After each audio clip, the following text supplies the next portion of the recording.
You are listening to the Amazing Facts Daily Devotional. Today's topic, Scott, Getting Answers, Part 2.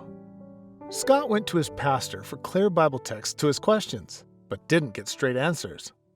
The following Sunday, the pastor stood before the congregation and resigned. Then during the next week, the pastor died.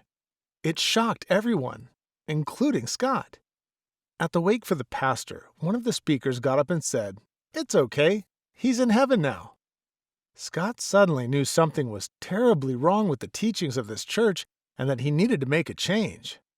After studying about the Sabbath, I was determined to keep Saturday as God's day of worship.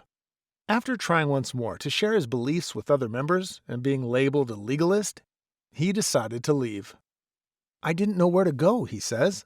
One church in town had a Saturday evening service and he was prepared to visit when the Holy Spirit led him to a different church. He knew nothing about this church except that some of the talk on the street claimed it was a cult.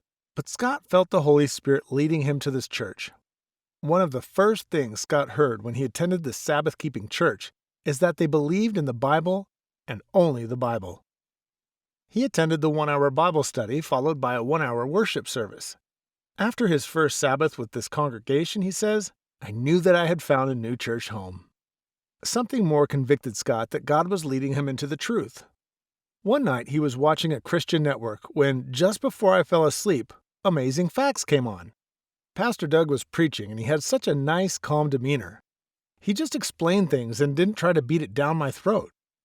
Scott was so convicted that he downloaded the Amazing Facts app to his smartphone and began watching more programs.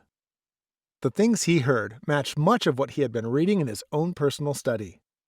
When he saw a link on a talk about God's true church, Scott watched the program and was excited to discover that the Sabbath-keeping church he was attending was the same church Pastor Doug spoke about.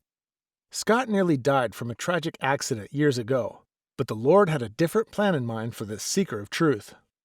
What are 3 important qualities you look for in a local church home? What does the Bible say about the characteristics of God's true church? Our key Bible text for today comes from Jeremiah chapter 29 and verse 13. "And ye shall seek me and find me when ye shall search for me with all your heart." Thank you for listening to the Amazing Facts Daily Devotional.